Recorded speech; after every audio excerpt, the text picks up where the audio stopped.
This week, I sit down with Jamie Stormbreaker, the founder and the COO of One More Game, the creators of the game SWAPMEAT. We dive into the creative process around the game, the challenges the team faced while developing it, and then the inspirations that brought the game to life. If you love discussions around indie games and game development, then this episode is for you.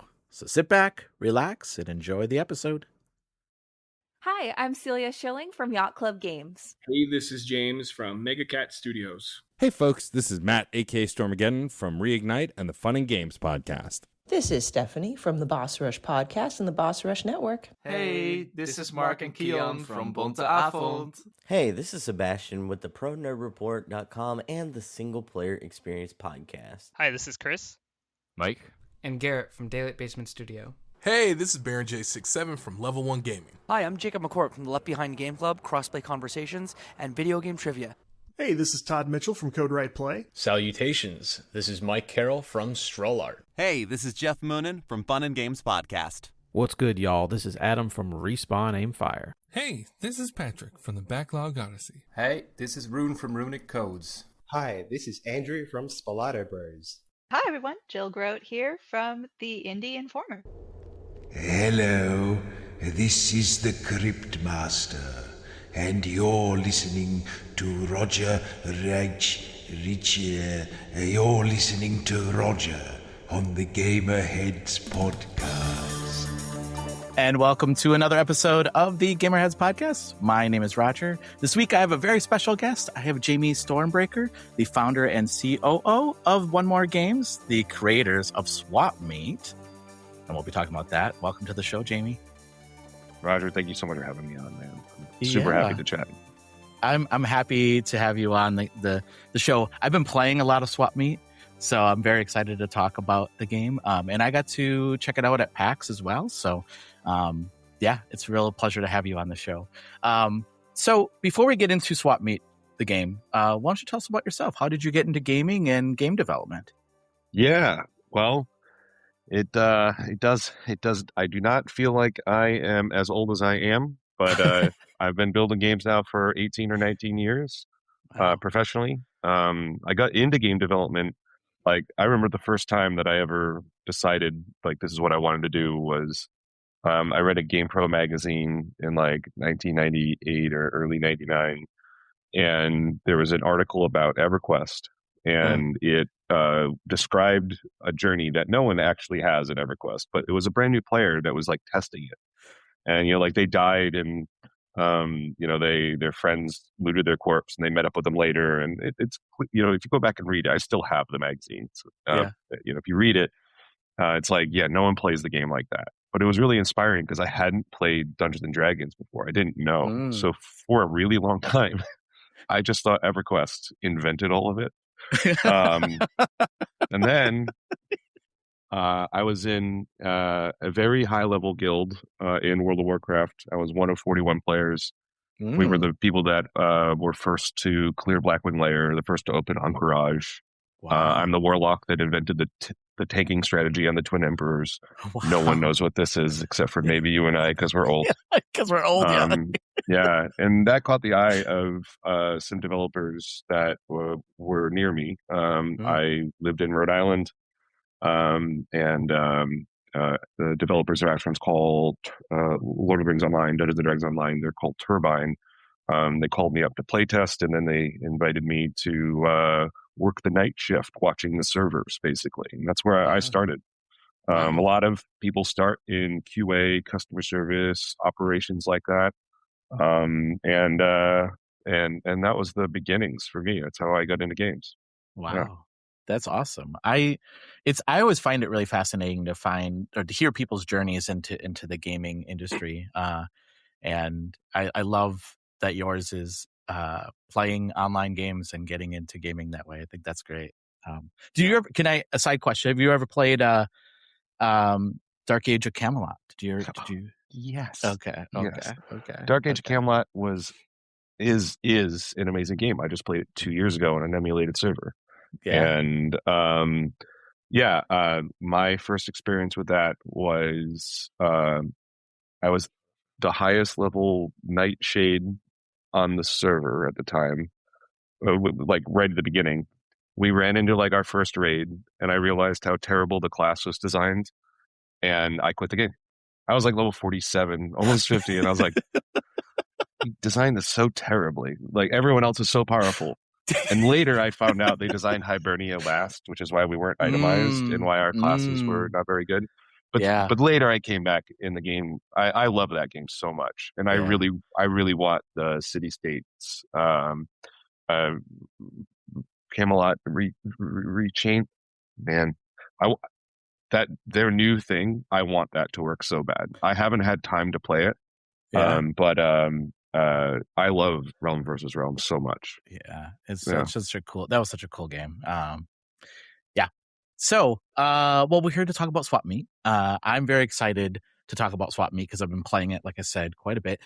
Tell us about SWAPMEAT. What is the premise of this game? Yeah, well, it is a third-person roguelite shooter. It's co-op, 1 to 4 players. Very intentionally, we wanted it to be drop it in, drop out multiplayer, kind of like, Diablo 2. When a new player joins in, it's the minions of hell have become more powerful, right? I definitely got that wrong. I should definitely know what the exact message is. But the dynamic scaling was really important for us, and we want you to be able to play single player and multiplayer. But the core conceit behind it, aside from it being a roguelite, is that when you defeat enemies, they drop body parts, and you can swap your body parts with theirs, and you gain different powers. You have 3 body parts, legs, a torso, a head. They have some rules. This was really, it doesn't feel, when you play it now, and when I look at it now, it doesn't feel like how hard it was to come up with what these basic rules are. And they're not written down anywhere for the public. But legs typically do movement things. Torsos typically are abilities that you do not need to aim, and then the head is almost always an ability you need to aim, and they're usually aggressive. It's not gory. It's cartoony. If it was realistic, if we use Nanite in Unreal 5, this would be a horror game. It's way more. I mean, I'm literally wearing a Ren and Stimpy shirt right now. It's way more of that, It's way more Rick and Morty, and it's supposed to be very fun. Our art director and my co-game director, Jason Stokes, is the voice of Carl Rangus. He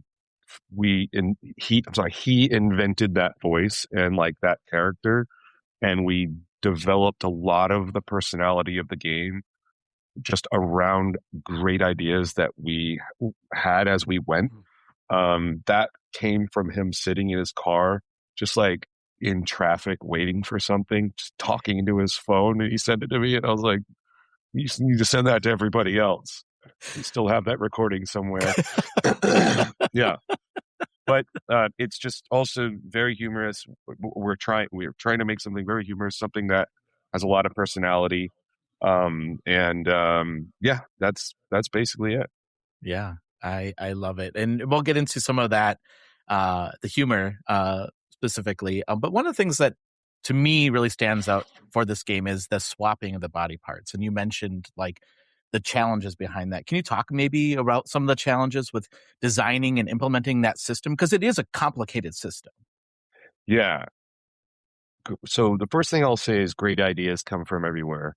And you can hear it, and you don't know what it is. But when you hear it, and especially if you're in like a small group of a couple people, everyone's like, oh, wow, what the hell is that? Like, you all kind of have a different vision of what that might be. But if you've never seen it before, and there's no other game that has it, you can't like pull from that. So, Jason had a prototype of a game where it was like Contra style, and there was 3 different body parts. You could like turn into a head and like drill into another guy, and you got their gun, and a totally different kind of game. But I was like, yeah, that sounds interesting. I think that there's something there. And, it's 2026. We started building this in 2023, I think. Yeah. And so many games come out a year on Steam, and it's like, well, this is a new idea. What does it even look like? And when we started, We went through a lot of different iterations of what it might look like or how it might even feel.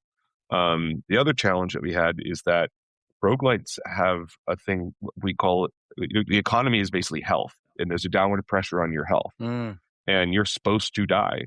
And what does it look like when you're constantly picking up new body parts? They literally can't refill all your health.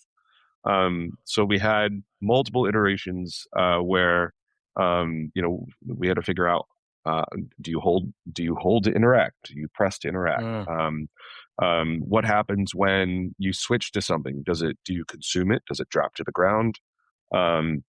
When you switch, do we let you have the cooldown immediately, or do you have to like charge the cooldown of the ability that you get? We had a version of it where after X amount of minutes, the body part would rot and fall off of you. All of these were not very good. I'm telling you all the bad ones, by the way. But we don't. The way the game works now is that when you defeat enemies, a body part drops. You can swap to it. You immediately get access to the cooldown. If you swap, your body part drops to the ground.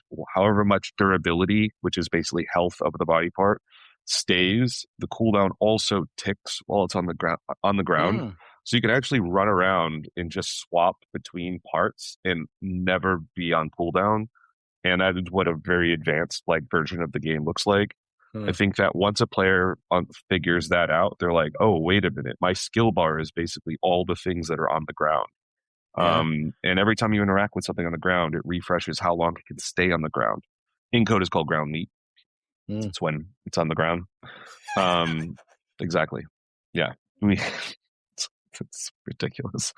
And then, we have that base concept, and then we said, okay, that's fun, but how does it apply? How do you change the world around you with this? And so there are a number of different body parts that do things I think it's the second planet now on the first solar system.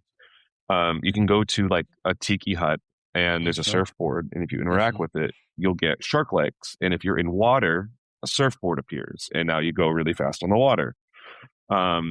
That visualization was of one of our animators and designers, Brady.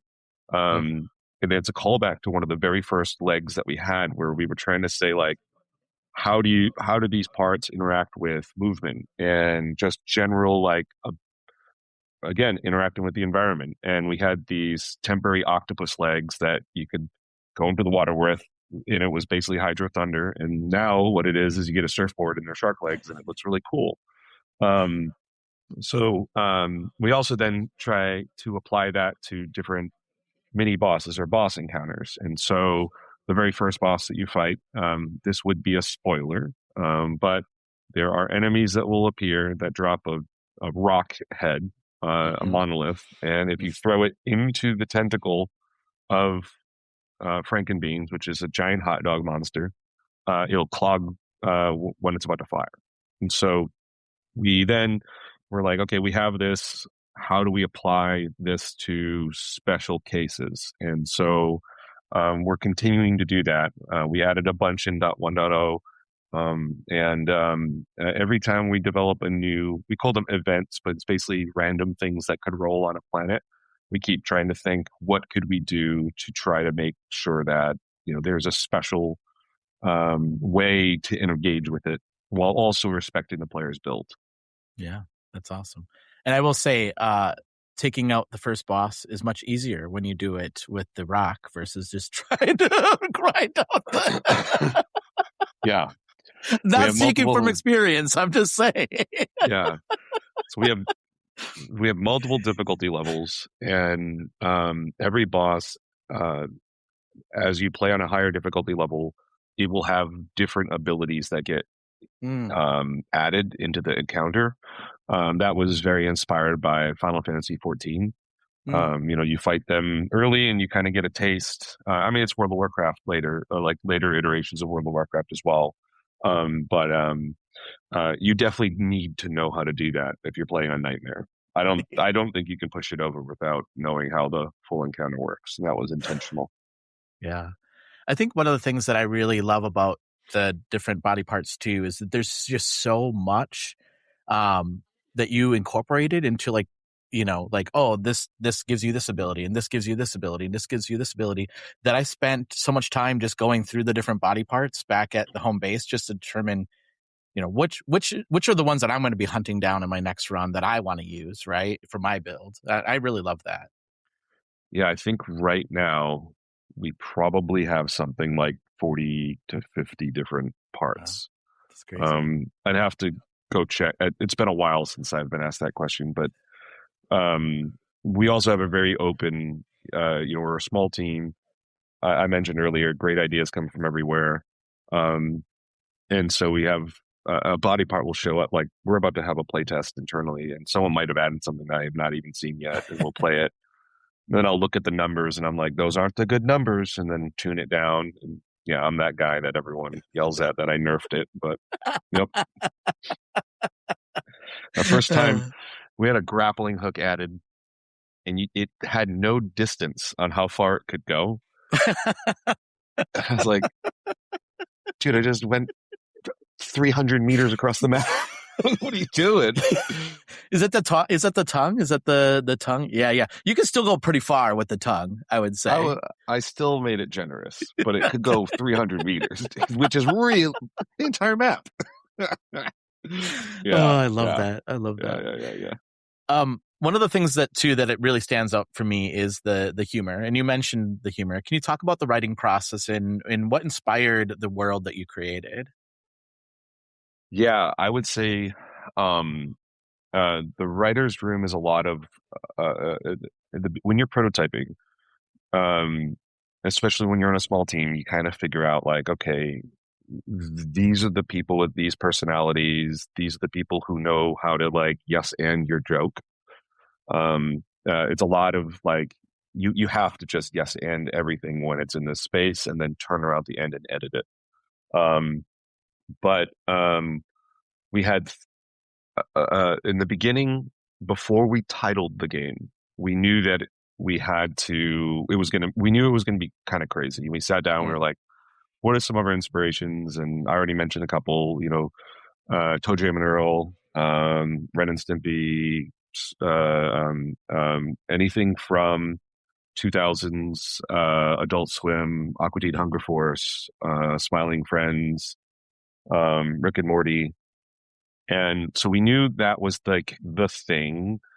And then a lot of I Think You Should Leave and Tim and Eric, like that kind of humor.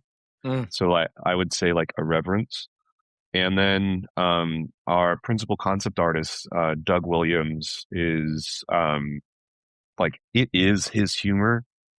By the way, a lot of us have worked together on a number of different games for like over 15 years. So a couple of these folks I've worked with for over 15 years on things like Guild Wars and State of Decay and State of Decay 2, and then a couple canceled games. But you kind of know who each other, like who's got that humor.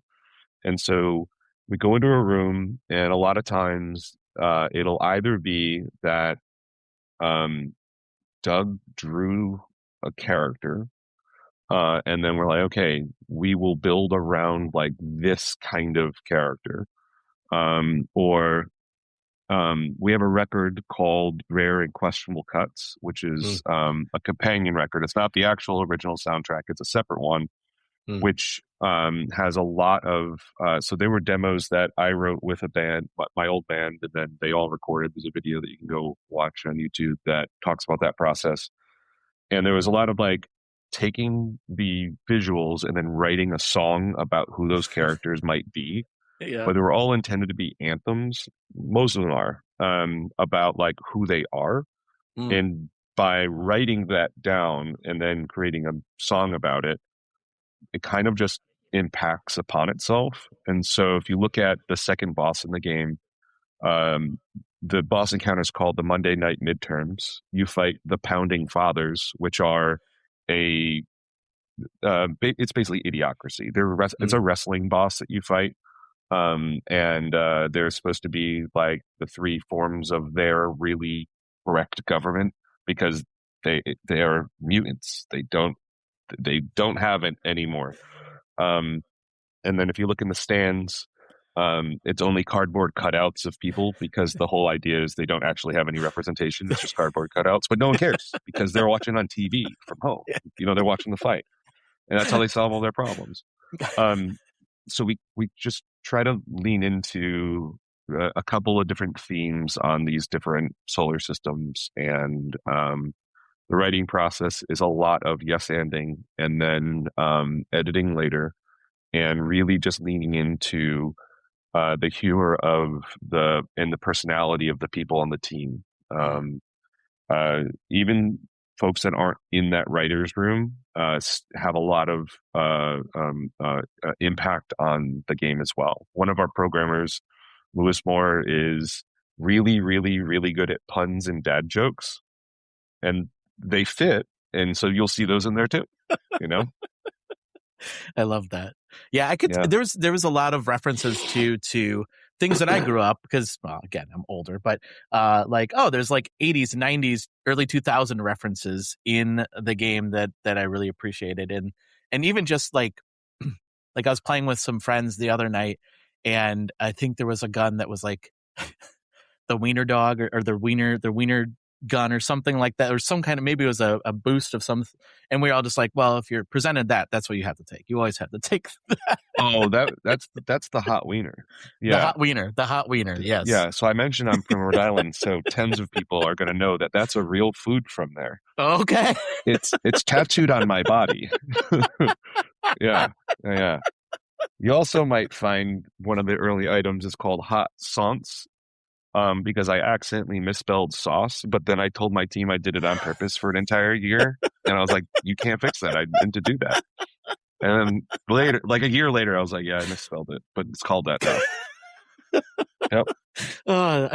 Which is really just fun for us. Humor's like that. Yeah, exactly. Well, it's there's some fun things about that when you incorporate Easter eggs into games, right? Where it's just fun for the team, because it just builds like, this is what we're doing, right? And if we enjoy it, somebody else will too. So that is exactly the point. And no one else is outside of the team is going to know. I mean, unless you listen to this, or I might have said this ever somewhere, one other place. But yeah, I misspelled it, and then I just refused to admit that I misspelled it, and I thought that was really funny. Oh, I love that.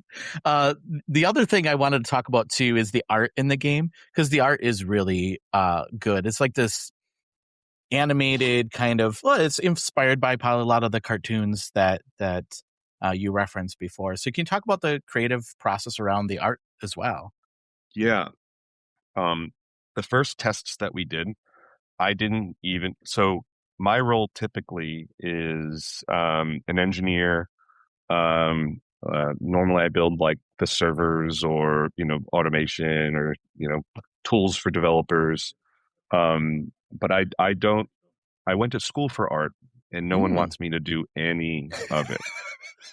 So just so you know that, that's why I have great teammates. But Jason, we had, when we were prototyping, he was like, yeah, we could do this. And I was like, it's going to look, it's not going to work. You're taking three entirely different characters and mashing them together. I can't see it. He's like, just give me a little bit. And he came back literally the next day, and I was like, oh, actually, that probably will work. And so what we started with was, just some kit bashed, which is a term that artists use of like taking parts of other things and putting together. It's almost like you're ripping your G.I. Joes apart and making a new one, right? And it's exactly what it looks like. And from there, you'll notice like a jiggle that's on all the characters when they run, and we intentionally make that main character that we then called Squishy, like kind of irreverently walk around the world. Yeah. And that is like technology that it's not supposed to be used that way. That is like a physics technology that gets used entirely differently usually. One of our programmers, Peter Giantoli, is the person who made sure that worked and was performant. And that was a big part of the beginning. And then we have a character artist who is, I think, the best in the business. His name's Scott. He takes Doug's concept art, and then puts them into the game. And he also is secretly one of the funniest people I've ever met. His humor is so dry, and you will not know that he's screwing with you. And I'm like, come on, man, is this real? And he'll like give you a little giggle, and you're like, motherfucker. Anyway, and he'll take that concept art, put it into the game, and he'll find because taking something from 2D and putting it into 3D is a whole thing. Like, what's the back look like? What's this? And he will find these little things that make it so, like, there's so much personality when it goes in. And so that's what the characters look like and enemies. Sometimes I'll ask for a thing. So the hunters that are in the game, they actually, so they're supposed to be your timer. The hunters are null and void. They're the big star guy and the spindly girl. They were supposed to be basically T-Rex size that just chase after you, and they're the thing that pushes you off the planet. The idea there was kind of like Helldivers 2, where your ship's gonna leave. You're not gonna be getting reinforcements anymore. You're gonna go. Also inspired by the ghost from Splunky. So I asked I need these things, and then Doug draws them, and then he draws the front side, and then Scott puts them in the game. He gives one of them, for some reason, a big old dump truck. And I'm like, why'd you make it sexy, dude? Whatever. And it makes it even better because he did that. We get comments. Someone's like, why does that one have so much dump truck and that one doesn't? And And then environments, I would say, Jason and Doug work together on a lot of the environment art, and we've gotten a lot better at figuring out, like what feels like a welcoming place that people want to play in. That's why we front loaded, like some of the prettier planets in the earlier solar systems, and then kind of devolves and gets darker as you go. One of the key aspects that we have about environment art is that we want unique, identifiable. I'll just say it's like a biome, but it's not like if you're in the Barrens in World of Warcraft, it's very big, but there are clearly places that have a personality that you're in a different part of that giant desert, or that it's a plains or whatever, But we try to do that in each one of the environments as well. So Lava del Rey it's like a collection of little islands, and there's a big volcano, and that's how we break up the environment and try to make those feel unique. Nice. I love that. Do you have time for one more question? Of course, yeah. Okay. The game's out, and I'm interested to find out what's some of the early feedback that you received that surprised you the most. Well, we've been playtesting this game for 2.5 years. It's been in early access since October 21st of last year. So we've gotten a lot of feedback already.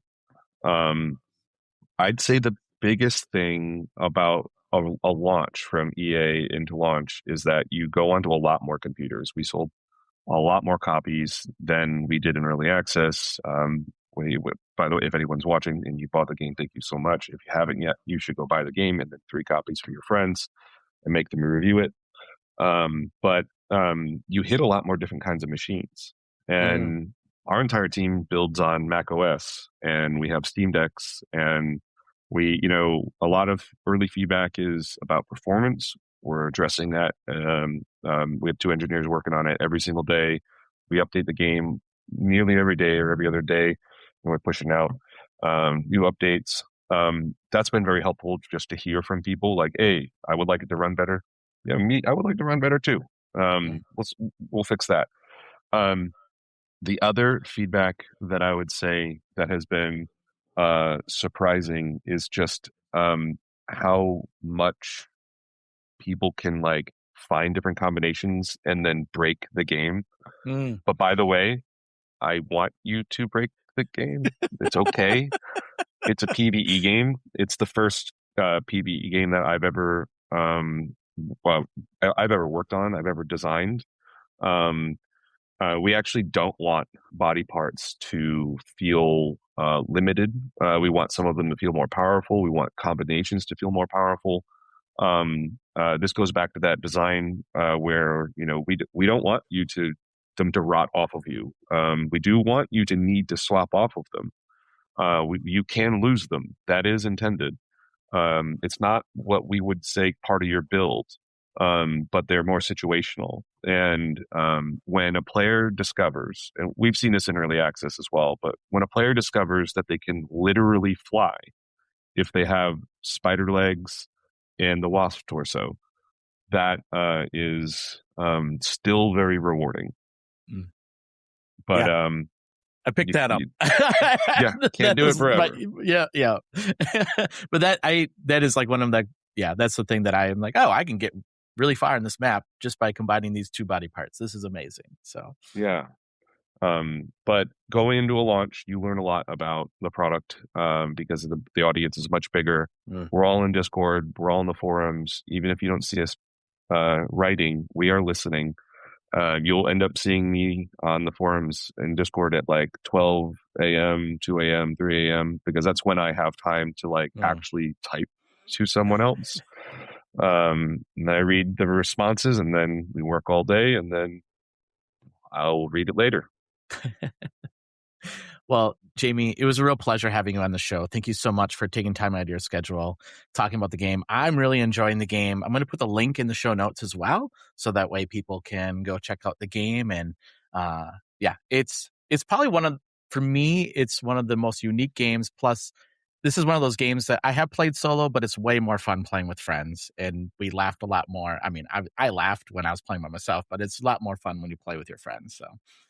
There are a handful of things that we've done intentionally to make that happen, and the way you do that is you listen internally if our teammates are laughing. And there's just two things I'd mention. We came out just about last Wednesday, so a week and a couple days ago.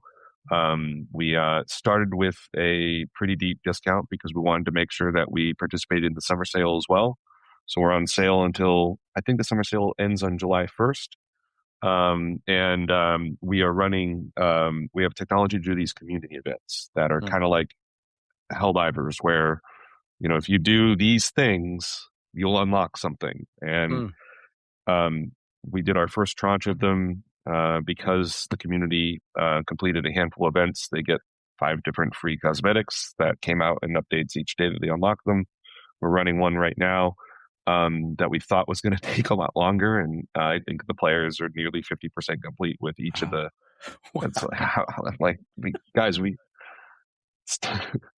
Please keep playing, but also I guess we need to figure our math out better. We're getting surprised at how much activity players are generating, and it's really rewarding to see that. But we're going to keep up with these community events. That is a goal. We hear that players love that, and we've got some more stuff that we're excited to push out in the coming week. Nice. Jamie, do you have social media that people can follow you at all? Yeah. You can follow me on Instagram. It's ResetExe. And then I have the other ones, but that's pretty much the only one that I follow. But that is typically the name that you'll find me on. GitHub, I'm Reset. Okay. Perfect. Which all 4 programmers watching will see. Well, Jamie, again, thank you so much for taking time out of your schedule. I really appreciate your time, and thanks for chatting. You got it, man. This was great. Listeners, go check out the game. I'll put the link in the show notes. Everyone stay safe, game on, and we'll talk to you next week. Bye.